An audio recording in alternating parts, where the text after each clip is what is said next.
I am super excited to have this conversation and pick Rob's brain. Rob Trendy is an amazing commercial photographer. He takes photos of everything from the biggest machines you've ever seen to, I was going to say the smallest businesses, but no business is that small, just small solopreneur businesses, amazing headshots, product shots, commercial shots, but you don't do weddings. I don't do weddings. I did. I used to. Everyone used to. And I loved it. Okay. For the 2 years that I did it. Okay, but no more. No more. So do you want the whole story right now? Do we just dive into it? Yeah, tell me everything. I got into photography through skateboarding. Oh, okay. Yeah, it was like grade 7. I kind of start my career as a photographer in grade 9 when we got my first photo in a magazine. Oh, cool. What magazine? It was a skateboard magazine out of Florida. Okay. And bearing company. So the bearing is what goes inside the wheel. Yeah. And makes it go round and round. And one of my friends got sponsored by that bearing company. Okay. And I gave them the photo for a set of bearings that probably cost the company $9. Yeah. But it was so cool to have a photo in a magazine. But essentially, I was the worst skateboarder in my friend group. Okay. And all my friends were actually pretty good. And I just loved skateboarding. And then also, my mom's dad, my grandpa, was a photographer. I don't know what capacity of professional, but he was a really good photographer, all film. He was in the Second World War as a fighter pilot. Okay. And so he got into aerial photography and that kind of thing. So cool. It was kind of in my blood through that. I love looking through his slideshows and you get the slide film. I thought that was really cool. But yeah, all through high school, and then I worked at a skateboard shop, so I photographed and videoed all those riders. So I think I started video first and then went photo. And I would do both. So we'd go to a skateboard spot and I would set up the video on a tripod, push record, and then I'd go take the photo. So I did both. And then I went to... How long ago was this? Was this this is before About 20 years ago. Okay. So I graduated high school 2006.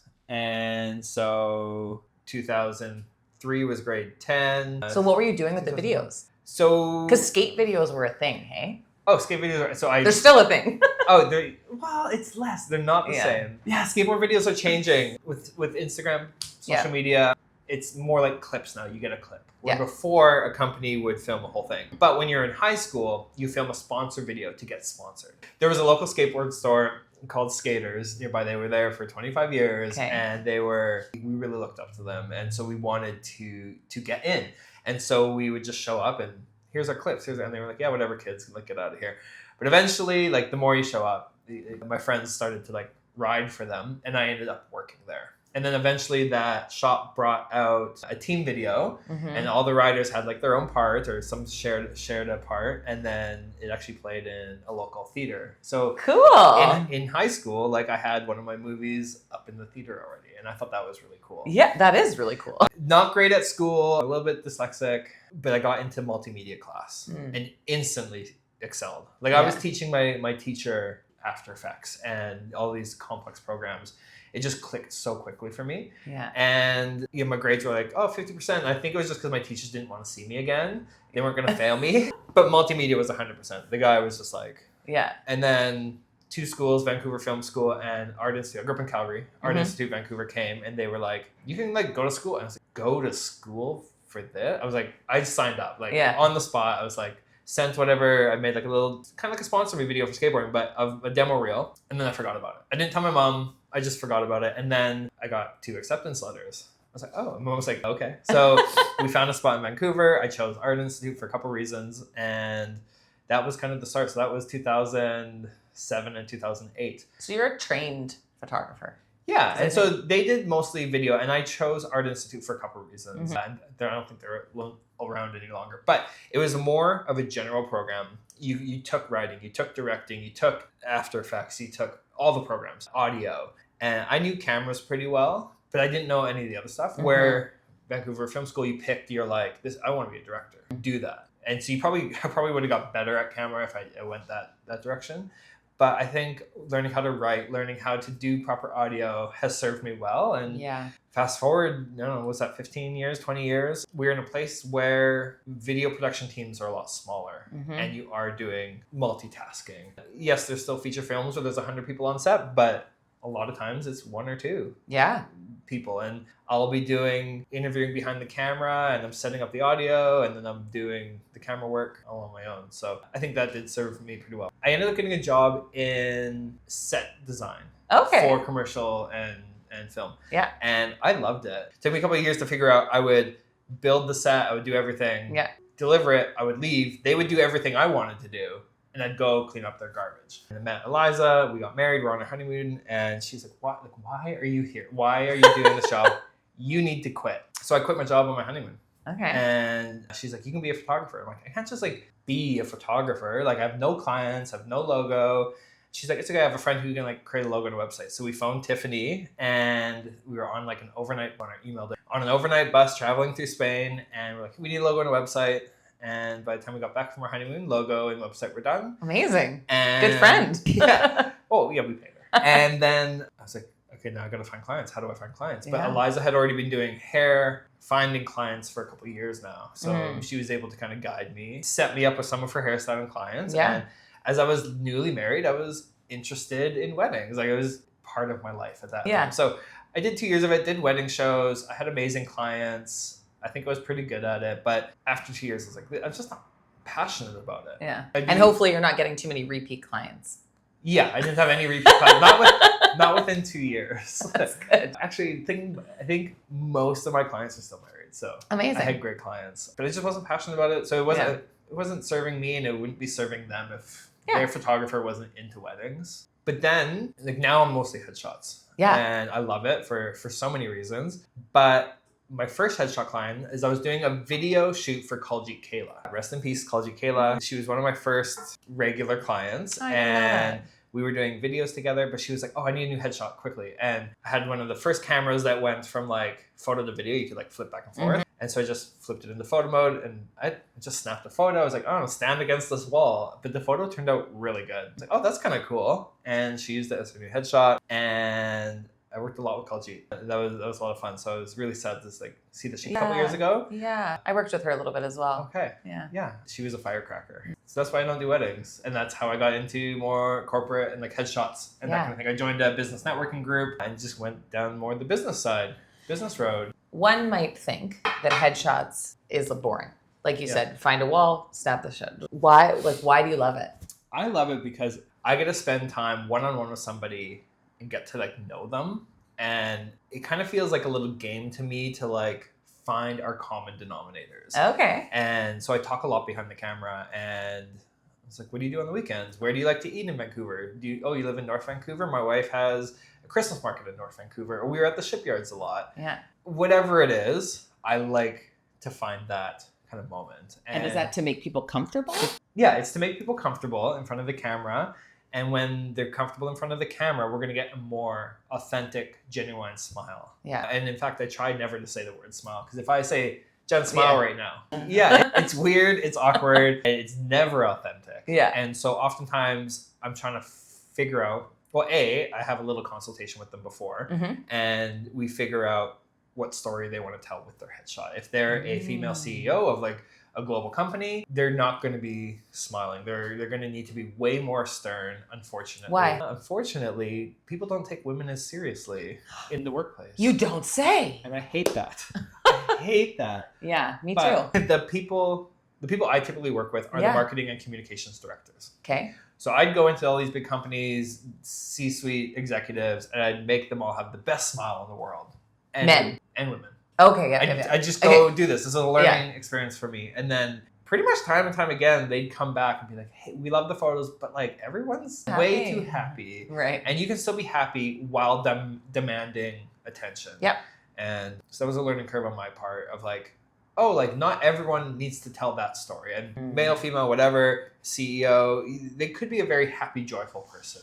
But unfortunately, and depending on what industry, you need that trust factor, that confidence. Yeah. People need to know that like you're a leader who can like take them through, but also you can lay the smack down if you need to lay the smack down and take you seriously. So I hate that. It'd probably be more acceptable for men to have a friendly smile. But even male CEOs, I've done like global CEOs that are men, and it's a more of a stern photo.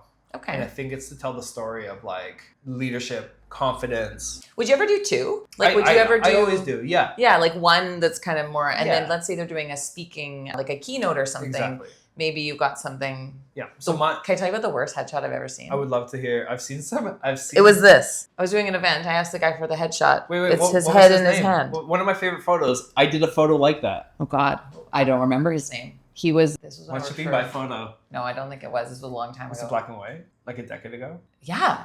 Was it Giannis? Is he? What is it? What is his role? Let's edit this out. No, I love Giannis. I love Giannis. But it was. I think it was for a gambling conference. He's in like product development. He's very tech startup. Can I find you the photo? Yeah. Because it was funny. It was one of the photos. This is so. You couldn't see his face, and then everyone else was smiling. But anyway. And so in that scenario, that's the worst time to use that photo. And it's his. You know what? It's not his LinkedIn photo anymore. I think it's his Instagram photo. But it was one of the photos we took, and he loved it. Yeah. It's actually not his LinkedIn photo anymore, but he does, I think, some speaking stuff. I guess what I'm saying is, would you take? Because people have different personas, right? Yes. You've got your big boss persona, but then you've also got, like, if you are doing a keynote about. Is this the photo? No. Okay. No. That's kind of cool. It's a great photo. And so I wouldn't have used this for a profile photo. I think it's wrong. But I would have used it for, like, can you believe what's going on in the world right now? Oh, yeah. Like, kind of story. Everybody needs story-based. Or if you're a financial advisor, like, the market's crashed. But, like, what can you do about it? Okay, so let's talk more about that. Yeah, so it tells a story. And I'll put the photo up on the screen. It tells a story. And even an outtake, like you could sneeze and I take the photo and you have a snot bubble and like it's the worst photo ever. But there's a blog post for that. Like, oh, mask mandates are coming back in for clinics. Whatever the story is. Sure. You could find a way to use that awful photo. This photo, I think, evokes an emotion. For the record, that's a cool photo. It's way better than the photo that I was talking about. I think it evokes emotion. Yeah. And a sneezing photo would evoke emotion of like, ew. Like, so I think it's a good story. This photo to me, we'll put it up right here. It shows that he's confident. He's not trying too hard. Yeah. And also that he's a bit fun. Yeah. You know, and you said if he's a product developer or something, he might be willing to take risks. He might be willing to try something. He's not a stuffy guy. But you wouldn't use it for a speaking event. Probably not, because I wouldn't know if he is the speaker. And that's fine. I'll show you his LinkedIn. I can put his LinkedIn photo up there too. Yeah. Because that's a more appropriate time to use that photo. LinkedIn or Instagram, I guess maybe fine to use that photo. But I guess this is why it's advantageous to have, I mean, okay, so you do two sort of setups or maybe more, but like one of them would be where a company hires you. People are sort of perfect. LinkedIn photo. Yeah, great photo. Businessy. He's very stylish. Yeah. And he looks like, and he's got kind eyes. But he's a very kind human. I trust him, and I would suggest, just looking at this photo, I know nothing about this guy, that he knows what he's talking about. He does. Whereas this photo to me was a bit more quirky, a bit more fun. Yeah. But I guess, okay, so the two types of photo shoots that you do, one would be like a company hires you, they say, we want everyone on the same background, we want everyone, same crop, that kind of thing. And you have like maybe 10 minutes with each person. Depends on the size of the company. Yeah, maybe 3 minutes. So earlier I was saying I get to know a person really well. The other side of headshot photography is volume photography. Yeah. And I can get 150 people in through a day. So I'd have 2 minutes per person. Yeah. And I love that for a different reason. Why I love that is I've set up system and it's quick, it's snappy. I take the person's photo, it goes instantly to the computer so we can see it. And then as soon as they walk out, the photo's renamed and uploaded to their own private gallery. For later, I think that's really slick and I'm kind of proud that I've been able to learn a system like that. Yeah. And do you have a question that you ask people when they come in? Oh my gosh. If Chris were here, so Chris shares the office with me. He's the video producer. He makes fun of me all the time because I have I have a shtick. Of course Everyone you do. has a shtick. And when Eliza was doing hair, she would always get annoyed by the person beside her. That's like the 9th time they told that story or whatever. So what's yours? So first thing is I go through posing. Okay. So I headshots are standing up. I'm sitting down right now, but headshots are standing up. So I'm like, elongate your spine, make you really tight. And so naturally when we do this is the exact stick I do. Naturally when we do this, our chin goes back, which is proper posture. Your chiropractor wants you to have this posture. Okay. However, for the photo, this creates... Feeling a little chinny. This creates... If you have a beard or some people I can't really grow one. So from here, what we do is we want to bring our nose towards the camera just a little bit. Yeah. We don't want to and this is my shtick. Chris laughs at me all the time for this. Don't go so far where you get injured and you need to go to the chiropractor. Right. But a little bit. Okay. But that feels weird. Yeah. So now we have to get used to shooting in this position. Next thing is our hands. So you and I are both sitting like this right now. It rounds our shoulders. The photo's ending right here. Yeah. And we don't want to look round going out of the photo. So what we do, we put our elbows on our sides and we hold a 6-foot-long submarine sandwich. It feels so weird. That does feel really weird. But the photo's cut off here. Our shoulders are going to be nice and square. Okay. So that's when looking straight into the camera. Okay. So Chris always makes fun of me for this. I say that. Okay. And then if I'm with somebody for 2 minutes, I have 2 minutes to make a connection with them. Yeah. And I think I've gotten pretty good at it, and I really like it. Yeah. I really like... Speed dating. Really, oh, like, nice tattoos. Where'd you get it done? Yeah. If I see... Do you like sushi? Yeah, like, exactly. Like, whatever it is, I'm like, I find something super quick to make a connection with them. Every now and then, like, let's say I just do a company of, like, 100 people. There's 3 people in there who I cannot make a connection with. Yeah. Maybe they're so scared to be in front of the camera that they've gone into flight or fight. Yeah. And they're froze. What's flight?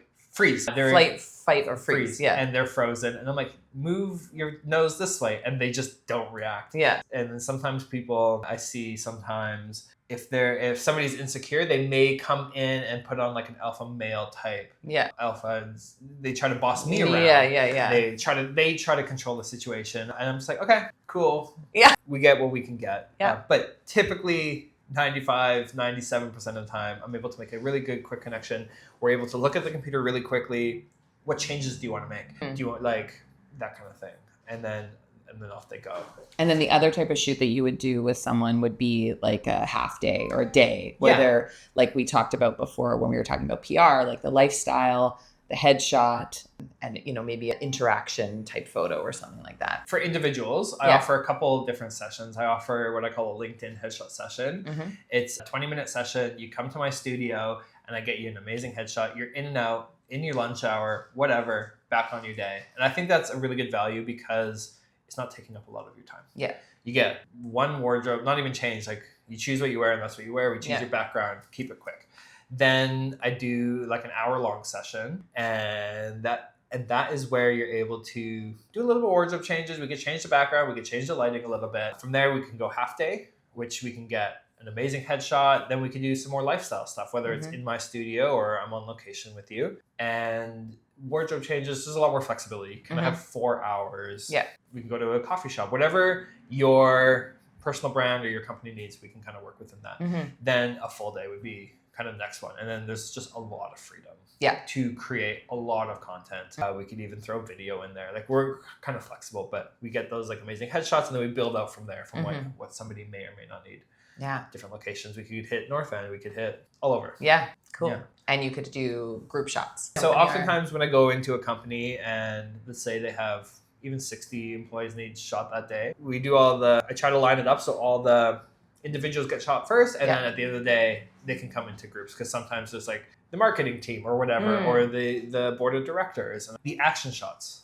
I do that a lot as well. So companies need, maybe we set up a fake board meeting, or I go to their job site and photograph workers working on machinery. We can go out into the community. If a company donates a check to a First Nations group or a myriad of different things they do for the community or the environment, I go out and photograph and video those stories so that they can take it for their PR purposes. And why are those storytelling pieces important? The storytelling pieces are important because it builds their brand. It tells the story that they want to tell, which helps educate the community about what's going on. I work a lot, like a lot of really big corporations in smaller communities, and it has a giant effect on the community. And depending on how the company conducts itself, it could be a negative effect or it could be a positive effect. And you have to put a lot of effort in. I think you have to put more effort in to show in those scenarios that you're making a positive impact rather than a negative one. It's so easy to find negative things. So you put a lot of effort into showing how it's positive.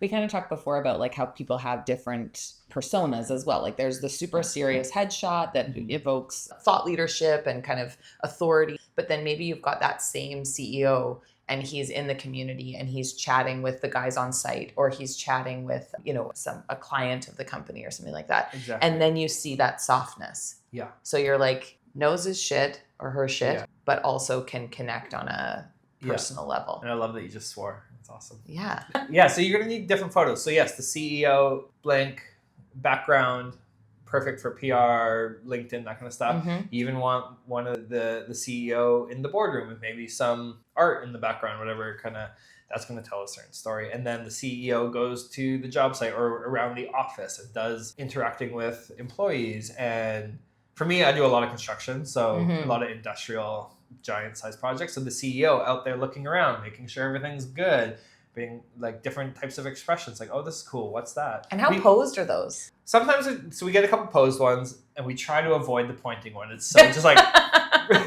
it's too easy. It's low hanging fruit. Sometimes we get it. Yeah. But then I try to loosen it up a little bit. Yeah. And we get them to like walk over there with an employee, and with photo or B-roll for video, you're not using audio. So you'd be like, talk about, you guys both like golf. Talk about your golf game. Or like talk about the project. Or talk about the project. You know what I mean? Like have a meeting. Have a real meeting. Yeah. But sometimes if we're talking about something personal, the expressions are a little more.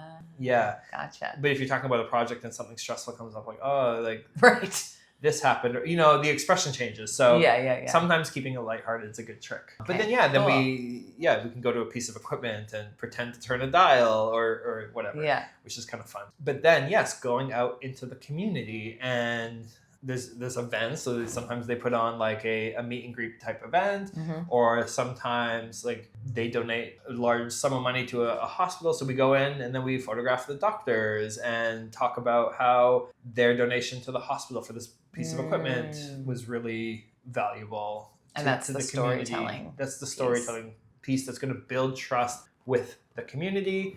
It's going to document stuff probably for investors and future investors and future projects that maybe even outside this company, to make a case of how companies can positively impact the community. There's probably... Which is so important, because if something goes wrong, you want those positive stories already out there. Like now I'm thinking with my PR hat on, but when a company is telling positive stories on a regular basis and there's a bad story or a negative story, or they screw up or they fuck up, if you want to start swearing, like then it's not, the PR then becomes not so reactionary. You know what I mean? Like then the crisis communications piece is that much easier when you have positive storytelling already out there.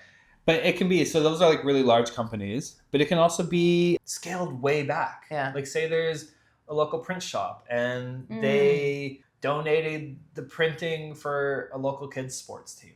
That's a story that needs to be told, and it will be good for your SEO. It'll be good for your marketing. It'll be good for... It's PR. It's PR. And I see a lot of the big companies who have an internal marketing and communications person, and probably a contractor who's a PR at a big firm. Like they know, they get it. Yeah. So we do this all the time. Yeah. But what I think the little guys and girls, small businesses don't understand is like, there's a lot you could do besides get your headshot, shoot your product. If there's anything you do, like Lavo and Eliza, like Eliza donated claws to Mom Camp. There's a story there, and how she maybe positively changed a bunch of these moms' morning routines or whatever. Yeah, I think there's a lot of stories that small businesses could be telling, and I think there's a lot of factors. First one is they don't know it's a story. The guy's like, I did the free printing for the local baseball team. I'm just a nice guy. It's fine. And maybe my logo's on the thing, and that's my marketing. Yeah, but then I also think it's a time thing. You can go so much further. Like, it's not, sure, you get your logo printed on the pamphlet or maybe a sports jersey, but like you can take that and go like 10 steps further by telling the story. Which is why I think it's valuable to outsource that.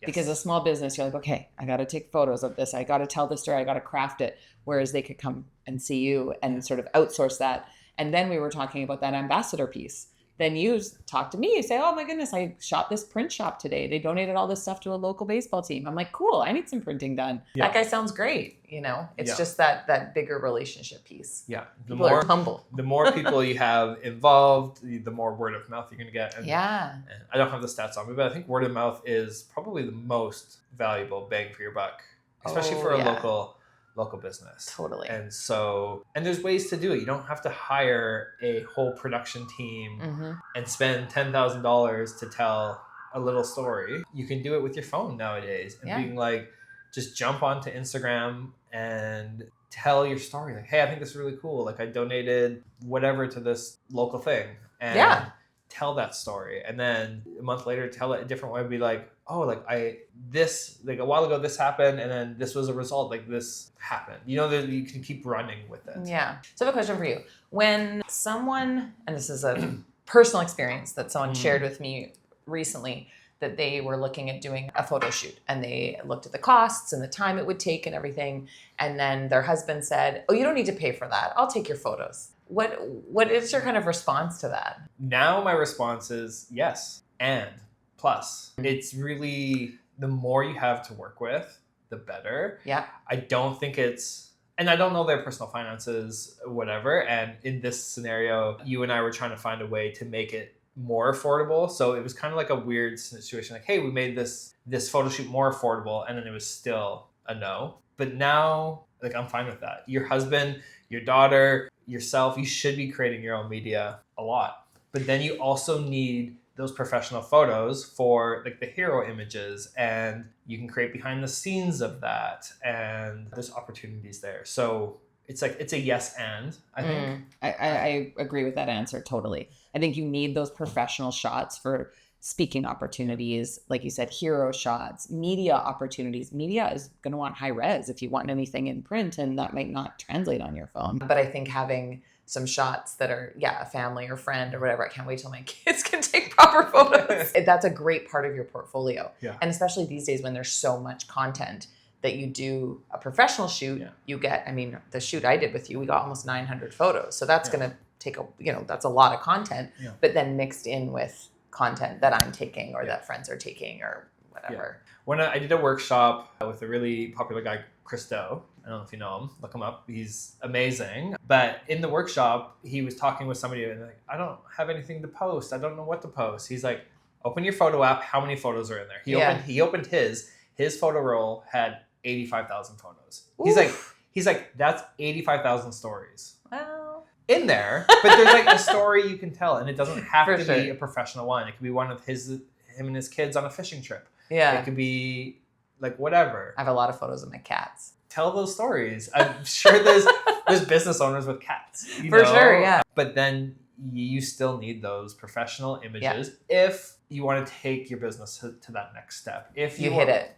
If you want people to take you seriously. Yeah. I think so much of it is subconscious, but let's just use a solopreneur or a very small company. I think when someone sees like a low quality headshot or a low quality photo, to me, the story it tells is they haven't invested in themselves. And if people are going to want to invest in you, they want to know that you've invested in yourself. I was just going to say that you can charge more, like by getting in, if they invest $500, $1,000 with you, they're going to get that back. Because you can invest, you can then charge more because you have that professional. It's a total subconscious thing. People don't realize that they're reading that story from there. Can't put my prices up. I think everyone needs to put their prices up. I know, right? But it's a hard thing to do. Yeah. And like when Eliza and I used to own the hair salons, and it was so hard for the stylists to kind of like wrap their head around charging more. And will you lose clients? What will people think of you? It's scary. Especially because I think you and I both have, one of our values is,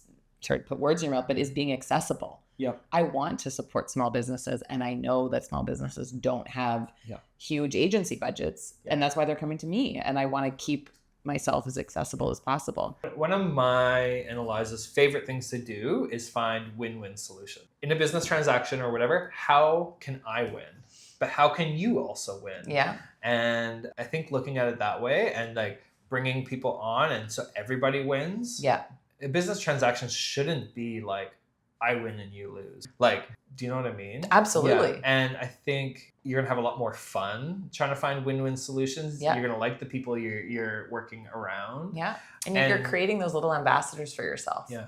That then it's win-win and then it's win-win-win-win-win. Yeah. And the snowball, I think, starts going. Yeah. So when we started to see things as like win-win, so yes, I can charge more, but like if I quadruple my prices, I'll be winning. But then how can I let my clients also win with that quadruple? Yeah. I'm not quadrupling. And I think what people don't understand about photography, and that I learned, I used to also not understand this, but having connected with photographers and working more closely with photographers through some of the PR work that I'm doing, is we think of like, oh, it's $2,000 for 8 hours. Wow, that's a lot. But then you guys go back to the studio, you edit, you go through every photo. You've taken thousands of photos. You go through, and what I see as the client, or what I see for my clients, is just this beautifully curated folder of photos. And that takes so much time. There's also before time, you probably learn about the company or learn about the people and sort of try to figure out what those prompts are going to be for them. And then there's all the post-production. And that, I think we don't see that, And business expenses. So like, oh, for sure. Yeah. And where the photographer lives, what skill level is the photographer, what notoriety is the photographer. In no way, like, can I compare myself to like Annie Leibovitz or a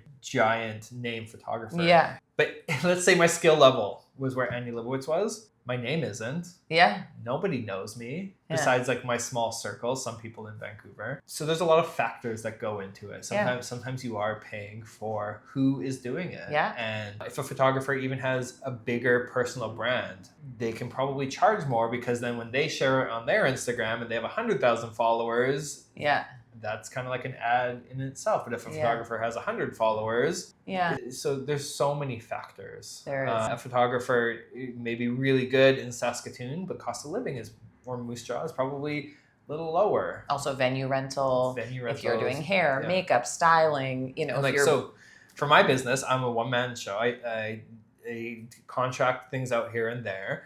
But roughly my yearly business expenses are about $40,000.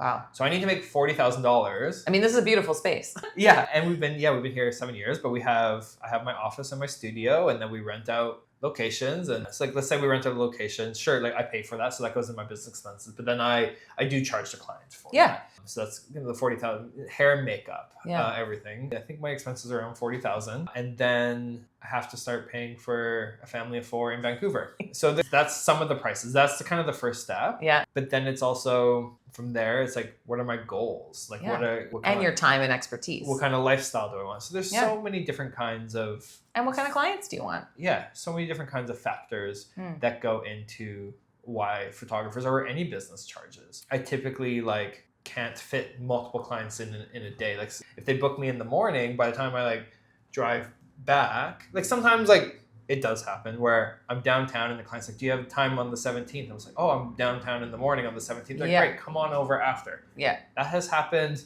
once or twice a year. But typically by the time you go to the studio, you unload your gear, even charge everything. Even a couple hour shoot, I'm not able to book more. Where a barber can probably fit 15 haircuts in the day. So it's a different game. Yeah. There's so many reasons that go into pricing. Yeah. And at the end of it, I think in a lot of ways you get what you pay for, right? Yeah. There are lots of 100%. You get what you pay for. I actually had a cool interaction with a headshot photographer out of New York on Instagram the other day. He had his friend and he took one photo of his friend and there was an amazing headshot. And he's like, oh, one and done. And my comment was like, should you charge more or less for only one photo? In my opinion, you have a busy CEO, you have an A-list actress. You, as a photographer, you typically only have 1 or 2 minutes with them. Yeah. And it better be good. Yeah. And so you kind of pay, it sounds backwards, but you pay more for less time. Yeah. But that's valuable to that person to not have to spend 4 hours with you. Totally. Yeah. And time is money. Time's money. And so that's why I do like my LinkedIn headshot thing. Yeah. And it's 20 minutes. I only charge $300. I might be able to charge more. But you come in, 20 minutes later, you're gone. Yeah. And it's typically 10 minutes. We have the photo and then I save some time to play around and that kind of thing. But it's if you could go to the dentist and be out in 10 minutes instead of an hour. I'd take that. I'd pay more, right? I would pay more. The other thing a lot of small businesses and solopreneurs and entrepreneurs don't understand is licensing or bios. Do you know anything about it? No, I don't. I mean, I know a little bit about it for from the PR perspective, but no. Yeah. So I think the easiest way for me to explain it is through music. I think people understand music and movies maybe best. Okay. So there's a Disney film wants to pay Taylor Swift for a Taylor Swift song.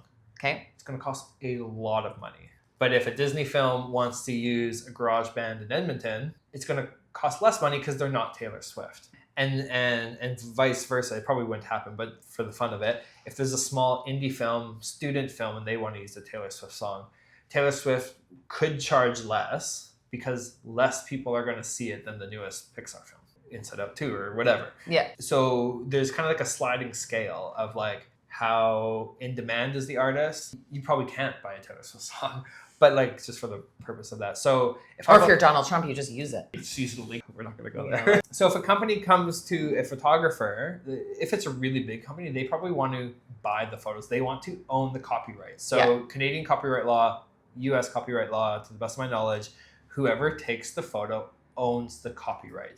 So even though a company pays me $2,000 a day, I still typically own that. But they pay me extra so that they own it. And so it's kind of like in a contract that even though I'm working for them, I'm taking the photo, they own the photo. So they pay extra for that. And then I have to ask them for permission to use my photos. And some companies are like, no, we do not want you sharing on social. We do not want these photos in your portfolio.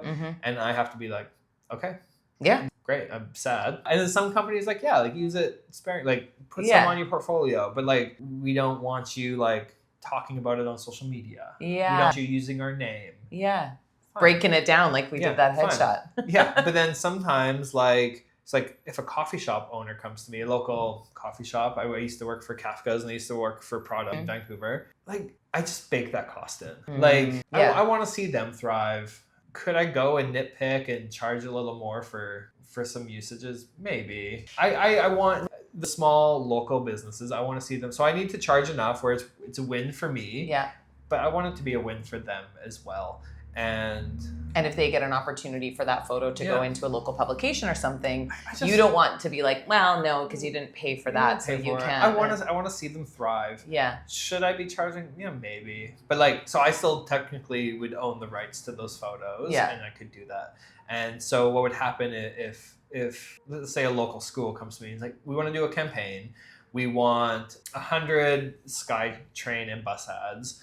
And it's going to be on our website and social media. I could charge a 1-year lease or a 3-year lease, whatever I want the terms to be for those photos. And so they would pay me for the day rate.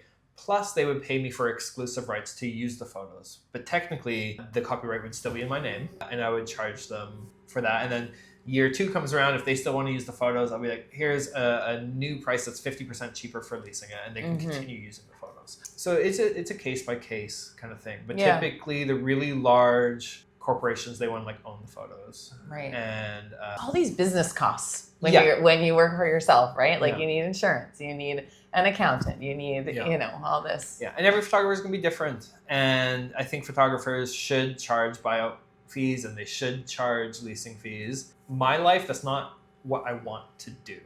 Yeah, I don't want to track people down.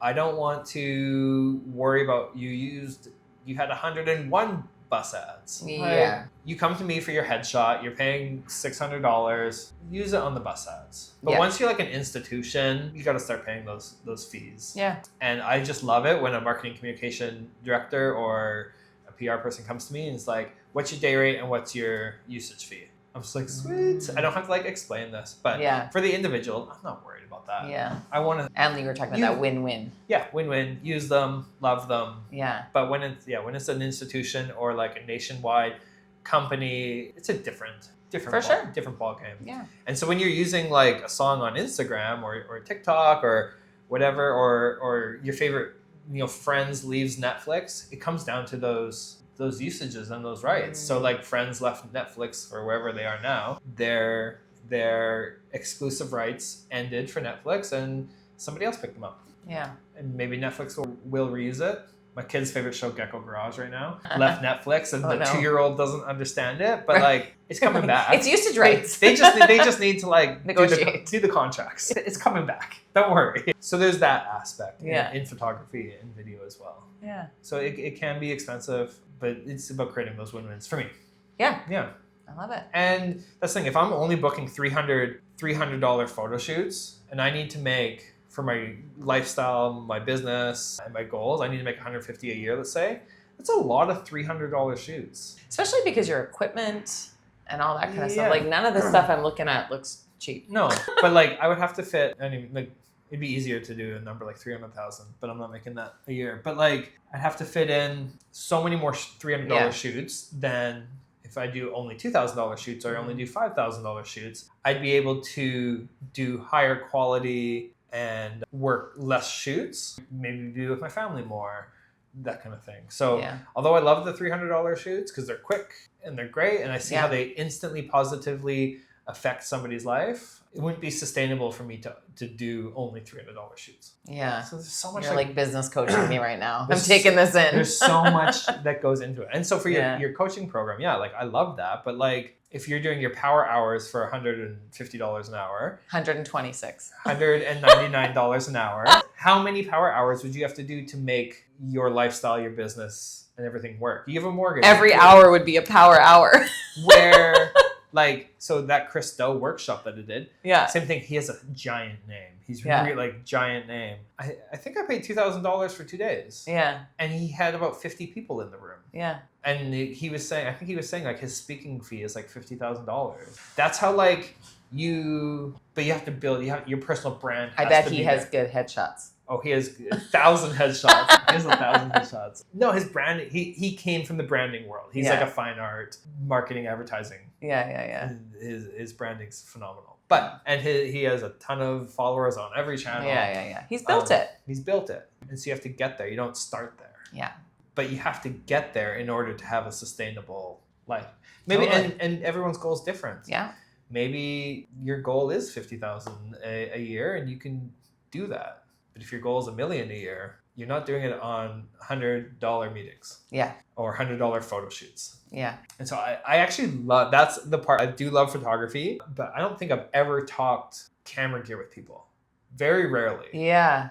I love photography, but I actually really love the puzzle of like making it work or the puzzle of a marketing campaign. I that's where I get really excited. And for me, it's just I'm good at headshots. And so I get passionate about headshots because I can see the path of how you can use a headshot for your own gain. But that's such an added value that you offer that I have not had with every photographer I've worked with. That you, like when we did the full day shoot, you asked us a lot of questions. Where are you going to use this? What do you want this for? You were kind of storyboarding as we went. Yeah. And you offered a lot of input. In fact, I think all the time when I was wearing that green shirt and you took a couple photos and then you went, you're giving healthcare vibes. Oh, healthcare. Yeah. I think about that every time I wear that green shirt. I'm in my healthcare shirt. But like you were very good at offering the branding and marketing input and not too much and not too little. Like it was really, I found it very beneficial. Okay, good. Yeah. Because you have that picture of the storytelling and that being the basis. And I need to know, like a photography needs to know, like people don't know this about, unless you're like a marketing director, but like if we're shooting for a billboard, we need to frame it a certain way. Where's the logo going to go? Yeah. How close up is the subject? Because for a billboard, it's big. So people are standing very far back. if we're shooting for like a tinier photo feature in a magazine or a newspaper or your Instagram, the photo is going to be this big. Yeah. So people are going to be looking at the photo this close. So it's going to be framed different. Because if a billboard was framed like it's meant for like this, it's going to be like such a close-up photo. So the viewing distance, how far are people going to be looking at the photo? People look at our phones this big, but you're never looking at a billboard this big. No. You're like blocks away. Yeah. And people probably don't know exactly what they want to use the photos for, so you need to give options. I give options. Yeah. Absolutely. And we need to know, like, can you put graphics here? A LinkedIn or like a YouTube banner is like so skinny. Yeah. And so like a regular headshot is actually kind of hard to put in there because like it doesn't fit. So if you want a YouTube banner or a LinkedIn banner, I need to know to frame it really kind of far away so that you can zoom in and put texts or whatever. So a photographer needs to know that. And so that's where I think like a marketing director, or if it's an agency doing it, creative director. Yes. Art director. They would kind of like know that, and then they would storyboard it, and they would be like, okay, for these ads, we need these shots. But when we were working together, there was a couple of times where you said, let's leave space here for text. Mm-hmm. And I was kind of like, okay. Yeah. And now I feel like a few months later, I've learned so much in developing my own personal brand that I'm like, oh, thank God we left space for text. Yeah. You know what I mean? Yeah. So you do offer that. Absolutely. That side of it, which is super helpful, especially for the newer personal branding or small businesses that you're working with. Yeah. One thing I've really loved working with you is you have a very similar mindset to Eliza, and Eliza has helped shape my mind that way. But that finding opportunity, creating that win-win, and I think what you've set up with those shared photo shoots is such a great idea, because so my day rate's $2,000. Yeah. Sometimes for a solo person, that is a hard pill to swallow, and I totally get it, and I'm not offended. But you found a way to make it win-win for everybody. So if we get 4 or 5 people together, we're able to pay $500 to $700. Yeah. And get a couple different locations, and you're able to get a full day shoot. Yeah. Get a ton of branding images for your PR, for your website, for your social, but you get the full day experience, but for a fraction of the price. And you go. I'm winning. Like, yeah. I'm getting my $2,000 rate. Yeah. And then the people in the photos are winning because they're getting the content they need for the price that they want. Yeah. And I thought, I was like, why didn't I think of that? But it's more than that, though, because the reason that photo shoot even came about is that I was creating my new website, and I was like, okay, so I need a photo shoot. Obviously, I've got 6, 7 pages on my website, so I'm going to need, at least 6 or 7 shots. And I see a lot of photo shoots where it's the person on their phone, the person on their laptop, the person looking, the person pointing, and I'm like, I don't want hundreds of shots of just me, Yeah. because my business is so collaborative. I spend my day talking. A lot of it is on the phone. A lot of it is on Zoom. Yeah, like I don't shy away from No, but like I about mean, like pricing in a video. And I think I've done like a blog post of like why photographers. I think my fear, what I don't like other photographers doing, is coming across like negative online. Or being like, why are you asking? Yeah, why are you asking? Or Yeah. like trying to like convince people to spend money, or like I don't know if I have the correct words, but there's like a vibe of like insecurity that I think a lot of photographers or creative people have when it comes to defensiveness. It's like it comes off defensive, and I don't want to be defensive. And I know in my communication style with writing, because it's not my strong suit, I'm very direct and very short. Not because I'm mean, but because I don't have the flowery language or the shit sandwich. or like the intelligence to like word something a certain way. Like I'm not a wordsmith. I'm a visual learner. I communicate visually as a photographer would. So I have shied away from those kind of articles or social media posts talking about pricing, but it's not because I'm shy to talk about it, but it's very much, I don't want to come across wrong.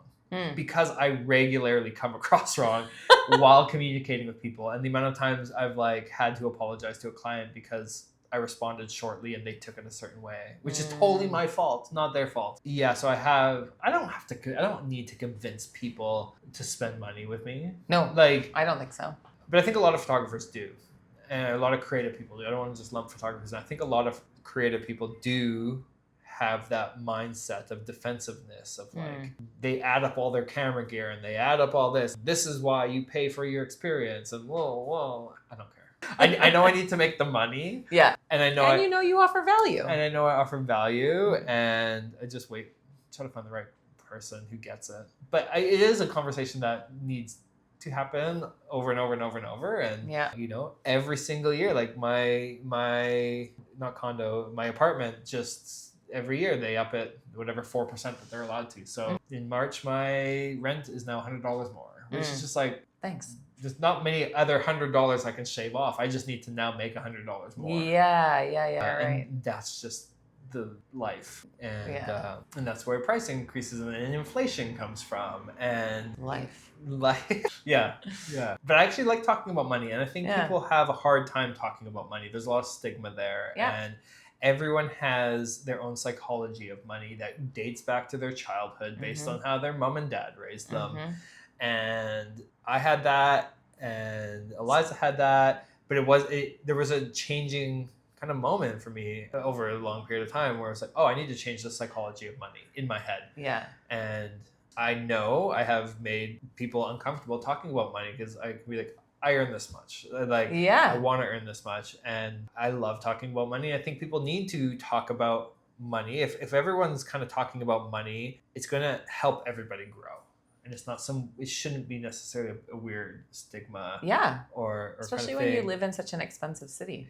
And I love strategizing with the people close in my life about how can we all make more of it? How can we make more of it? And how do we create all win-win solutions for everybody? Tell me why did you come up with the shared photo shoot experience? Because I actually really love it. I think it's a great win-win solution. I get paid what I want to get paid, but other people are able to get the photo shoots and the content that they need at a more affordable price, and no one loses. And totally. I really love that. Yeah, and it's fun. I had fun. Yeah, I had fun. So that shoot came about because I was creating a new website that had sort of 7-8 pages on it. And I knew that I would need photography for every page. I also didn't want all the photography to look the same. And also so much of my work is about people. Talking to people on my phone, emailing, of course, but a lot of in person, a lot of events and meetings in person. I always try to connect in person when I can. So when I was thinking about a photo shoot, I'm like, okay, well, I can hire models, which is going to be expensive. I don't know where to find models. And I think that if I don't even know how I would do that. Or I can ask friends and sort of colleagues to be part of this, but then I got to ask for their time. Time is such a valuable currency. And then I've got to I probably have to do it on a weekend, which is, then my time that I could be spending with my family. And who do I ask? And how do I ask people and stuff? And then I thought, I'm not the only solopreneur in this situation. There must be other people who would love to share not only content, but costs. Because I was, renting a venue. I was obviously hiring you. There were other things associated. So I put a little thing on my Instagram story and said, are there any other sort of service-based, because I felt like that worked best because we didn't need product shots, service-based entrepreneurs that would like to share a photo shoot. And literally my little DM box was like, me. And so I just took the top or the first 3, because I thought 4 would be a good number, that got in touch and priced it out, and everybody was like, yes, sign me up. So then talking about that win-win-win, I was like, okay, well, we had 2 people in events. We had a Reiki and sound bath healer and myself. And I was super excited for the 2 women in events, Nikki and Rachel, to connect, because I knew that they would have a lot in common, and to spend 8 hours sort of casually networking is also another bonus. But then I wanted to look at the businesses that we could support sort of in all of this. So we went to This World's Ours, which I know Corinne, who owns This World's Ours. I'm a huge supporter of them. So we rented an office space there. Then we went to Federal Store, which I know you're a big fan of and I'm a big fan of. And we just lucked out and their patio was free. So we were able to do that.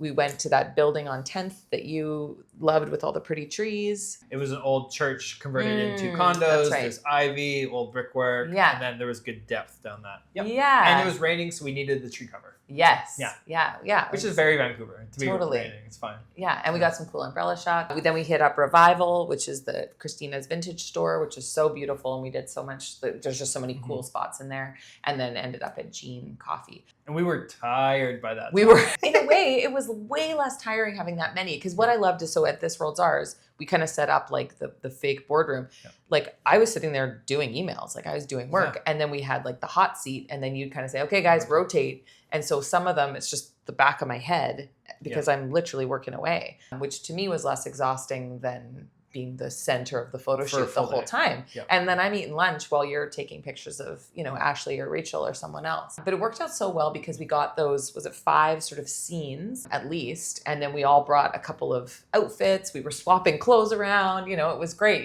Here's my pink umbrella, use this. And, Rachel used my mug for a couple. So it was very collaborative. The price was accessible for everyone, which was awesome. We ended up with, I think it was 888 photos. I don't know. Yeah, which was awesome. And to be honest with you, I've used some of the photos. We kind of had a conversation among the 4 of us, like if there's anything you don't want anybody to use, either delete it or flag it in the folder that you gave us. But everybody seemed pretty happy. So every time I use one of those photos, I tag either This World's Ours, Revival, or Federal Store, or wherever it was. I tag you. If any of the other girls are sort of visible, or I tag them. And so then automatically you're getting kind of like 5-6 likes on your post, which is awesome. Yeah. And I think what I loved about it is you were faced with a problem and you didn't just go, I can't do it. Yeah. Or extend yourself financially to a place where maybe you shouldn't have at the time. To be honest, it wasn't even so much the financials. It was more that I didn't want 888 photos of myself.